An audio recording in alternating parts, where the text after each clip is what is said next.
Welcome to another edition of Around with Randall, your weekly podcast on making your nonprofit more effective for your community. And here is your host, the CEO and founder of Hallett Philanthropy, Randall Hallett. It's terrific to have you back for this edition of Around with Randall.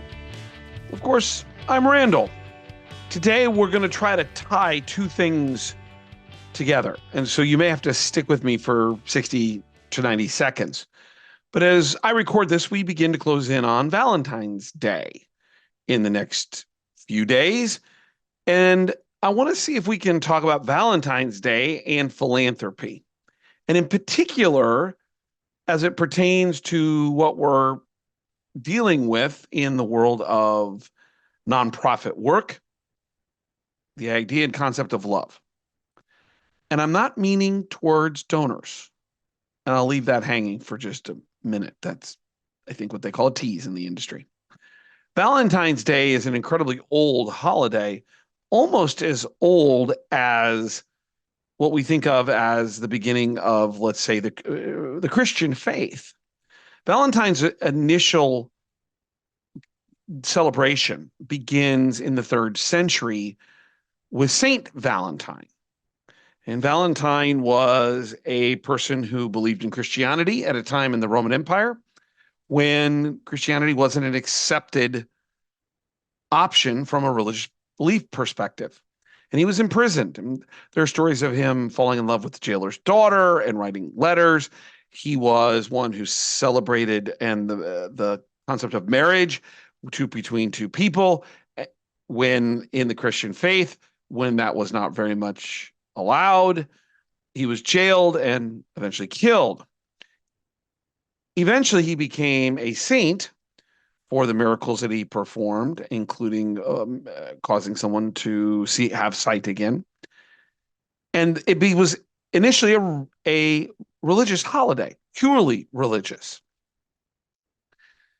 It wasn't until the 14th and 15th centuries that Valentine's Day began to come into what I would consider, at least directionally, our modern form, around love, around this idea of love between two people. It did not really begin to take off until the 19th century, particularly in England, when postal rates dropped and people started sending cards to people that they loved.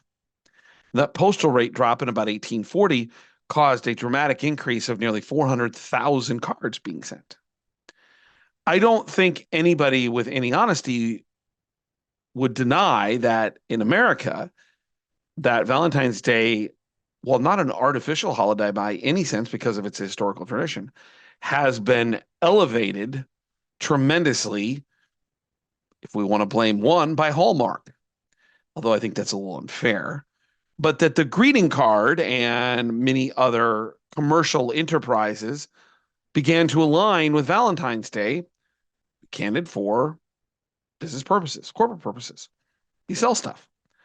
And today, Valentine's Day is a worldwide, $1 trillion holiday, truly, really only not celebrated in a couple of countries. In some way, shape, or form, almost 80 to 90% of the world celebrates Valentine's Day in what we think of as love, two people falling in love. So you've gotten the history of Valentine's Day in a couple of minutes, and you're like, where are we going with this? Back in episode 130, I did the podcast on the thoughts of the 7 forms of Greek love. And you can go back and listen to that for those details, but we're going to pull a couple of those concepts forward. The reason why is, and why are we talking about Valentine's Day and the idea of Greek variations of Greek love? Right now is not the easiest time that we've had in the nonprofit world. To be candid, I've had a number of clients who have had enormous drops. I call it a hollowing out of our annual giving process. In an episode or two ago, I did one on inflation and the fact that I truly believe that while the governmental national numbers, in air quotes here, are going to show and do show a change in inflationary rates in comparison to a year ago, that because of the segmented inflation in some basic areas, food, gas, transportation, housing, that it's having an immense issue causing challenge for a lot of our annual fund donors. On another front, we have more and more pressure in the nonprofit sector for philanthropy to drive innovation. Think about what's going on in healthcare and more CEOs really pushing into we need money, maybe even more the CFOs. On top of that, we have a lot of job movements coming out of COVID. We have pay scales that are off, although we've seen nonprofit salaries increase here recently. So there's a lot of indecision, a lot of issues. And this brings us to the idea of love. And I'm not meaning for our donors. Surprisingly, I mean for yourself, you, the people you surround yourself with. Eros is the Greek love of romantic inclination. That's really what most people view Valentine's Day as. But there are other parts of love that we can signify.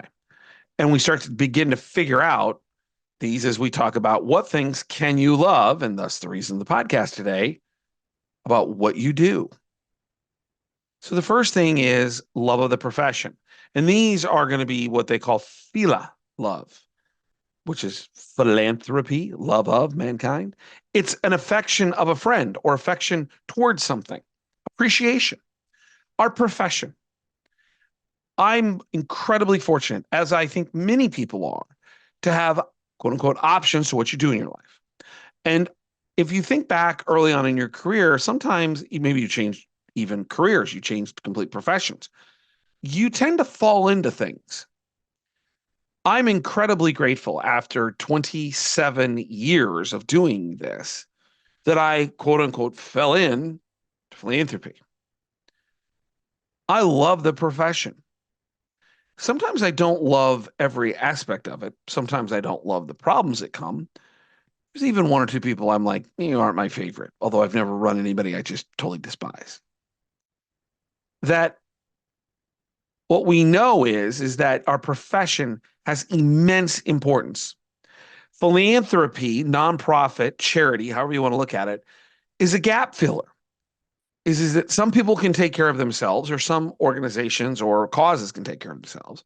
Some are so challenged that they need immense help. And I think about the amazing work that goes on both in social service and even in governmental support for those who have incredibly strong mental health challenges, Down syndrome children, those that have had long-term disease that has affected their cognitive abilities. There are organizations that you talk about saints and critically important people.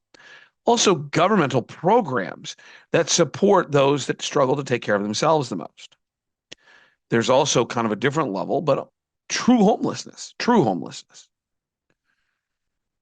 But there's a gap between those that can take care of themselves and those that are being taken care of or have a lot of support. And philanthropy, in many ways, is built for this gap. Can you imagine doing something more powerful than affecting someone else's life in a positive, meaningful way? Love of the profession isn't just the idea of, well, I get paid. It's that we're making a difference. You hear me say it every single week on the podcast or anytime I speak. Some people make things happen. Some people watch things happen. Then there are those who wondered what happened. We are people and we partner with people. This idea of phila, love, affection in the nonprofit space to make a difference. I hope you can think about that, even through all of the trials and tribulations, the emails that maybe you get that you're like, oh, why am I getting this? The to-dos you look at on a daily basis going, I'm never going to get this done. Or even the fear you have sometimes of building out relationships. There's something to love about our profession. Second love, the love of dreams. I've been rewatching a History Channel docu-series, biography kind of combination. The Men Who Built America. It's all about J.P. Morgan, it's banker. Rockefeller, oil. Carnegie, steel. Ford, from the automobile perspective. Cornelius Vanderbilt and Vanderbilt family from the rail and shipping. People don't know that, but he started in shipping, sold all the way to build rail. They had dreams. In that same vein, our nonprofits have dreams. We should love those dreams because that's what makes the world a better place. I think there's a beauty in working and being a part of my children's life, 10 and 7, where they're dreaming all the time. There's no filters as to what's possible. That should be the essence of philanthropy. I'm working or just beginning work with a nonprofit who is having some conversations about budgets because I know this sounds strange, but they have too much money. And the board's like, what do we do? What do we do? And I said, you're asking the wrong question. What are your dreams? If you don't have a 3 to 5 year plan, what do we want to be in 3 to 5 years? And how do we make that affect people's lives? Then it's not as much fun. So you can love the dream. Even if that dream doesn't have definition, even if it doesn't have a business plan, even if it doesn't have outcomes the way it should, dreams are good things. Dreaming about what the world can be by what we do and the organizations we represent and what they do, that's love. Love that and the possibilities. Then there's this idea of not only the idea of philia from the love of affection, but I would say that pragma is kind of this long lasting love. And I hope you have that for your teammates, for your colleagues. The world in your life would be a lot less enjoyable, fulfilling, maybe would be a better way to put it, if you didn't have someone or a group of people to go on the journey with. In a for-profit office, I'm not saying that it's a bad place because it's not. My father owned his own for-profit company. I am a for-profit company, more related to philanthropy, but nonprofits. But there's something gratifying around being in an office where everybody's going in the same direction. And that's probably easier to do in a nonprofit than it is in a for-profit. That doesn't mean you always have to agree. It doesn't mean you always are moving in the same direction.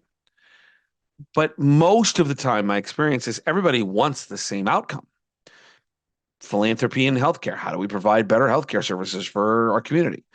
Education. How do we provide more opportunity for people to maximize their potential using education as one of those components? Give them, a future. With social service. How do we help people who need a hand up or need a hand out? There's something noble connecting in our offices. When things are a little chaotic, we lose sight of this idea of philia, love of affection, love of the friend, and pragma, the long-lasting love that should come when we work with someone for a long time, when we have the same general concept of what we want to accomplish. This has been challenged by coming out of COVID, where we've remote worked. One of the things I'm concerned about, both short and long term, is if people are so remote in their working, do they really build, to steal from Tony Robbins, the rapport that leads to love, that we're all doing something noble and we all have a different part in its success? Love your colleagues, love your teammates. Fifth kind of love, love your support system. I am a workaholic. I love what I do every day. I really don't think I've been to work in decades. But that doesn't happen without other people supporting me. When I wrote my book, Vibrant Vulnerability, which I'm very proud of, is doing very well. It's somewhere between 8 and 20 on the Amazon sales list when it comes to the nonprofit sector. The thing I think I look forward to the most was writing the prologue and the acknowledgments. The prologue was the setup, which we won't deal with today. The acknowledgments was about thanking some people, certainly the people who helped put the book together, but more importantly, or maybe differently, was a chance to say thank you to some key people that have been a part of my life professionally, mentors, Glenn Fosdick and Tom Pesci, to thank my parents, to say I could not be where I'm at without you and what you did for me from the day I was born till today. And one of the things that I really pushed, because as some of you may know, Dad had leukemia at about a point the book was about ready to come out, as I forced the printing a little bit more quickly, at least a couple copies. So I get him a copy before he died. I don't think he read. I know he didn't read it, but I know he read the acknowledgement. And for me at home, everything begins and ends with my wife and just the utter joy of being a dad from my son and my daughter. If you don't love your support system, then you have a sense of, well, one of two things, at least in my opinion: entitlement, like you did all this on your own, which is crazy, or you're not appreciative to those who may have had a part in your journey. Love of support and the support systems and the people who supported you is critically important, because it makes you feel good to recognize those that were part of your direction, your successes, but also makes them feel good about the investment they put in you. The last is kind of this idea of Felicia, love of oneself. It's okay to look in the mirror and say, I'm doing okay. Abraham Maslow did the hierarchy of needs. I've talked about it in different podcasts. I do it when I consult because I believe in it. Maslow's highest level of achievement is self-actualization. That doesn't mean you're perfect. It just means, at least to the way I think about it, you can look in the mirror, know who you are, and be okay with who you are, but still know there's ways to improve and how to do that. It's important to love yourself. When the day has gone bad, it's okay to look in the mirror and say, I had a bad day, but I tried awfully hard, and I'm going to get up tomorrow and do it again. It's okay to say, I need a break and take a day off or a week off or take some PTO to regroup so I can be great for the other people that I love in my office, for the cause I believe in, for the dreams that are trying to be accomplished. I think sometimes we drive so much towards goal that we forget about loving oneself. Nobody's worse than I am at this. So it's okay.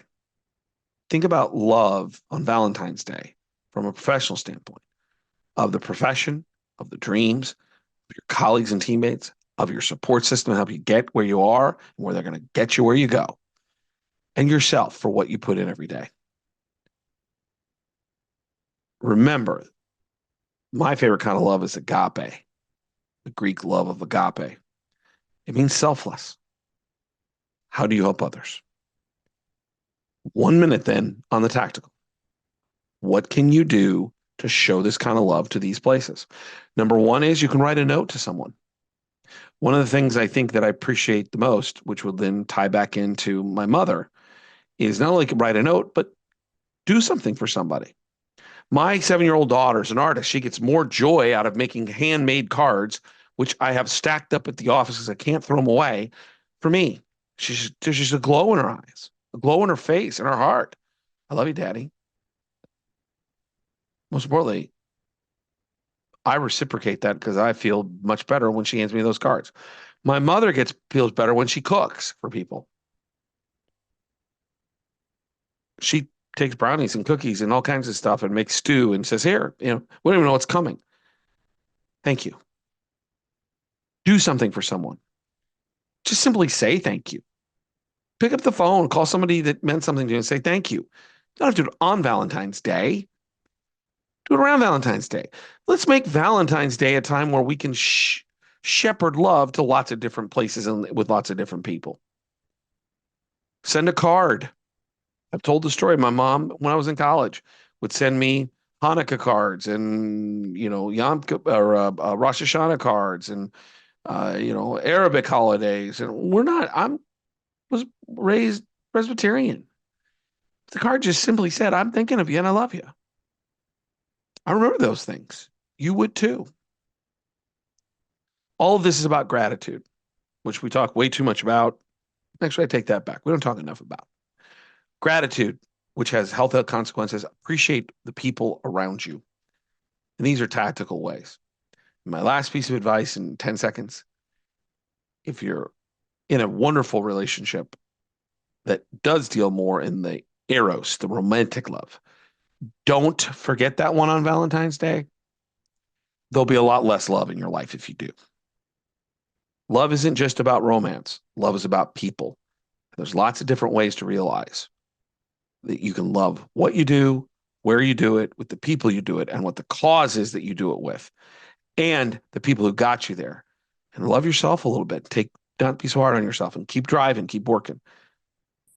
I'd love to see Valentine's Day be more directed towards not just the romantic, but all the aspects of love that the Greek 7 different aspects or 7 different definitions allow us to look at it as.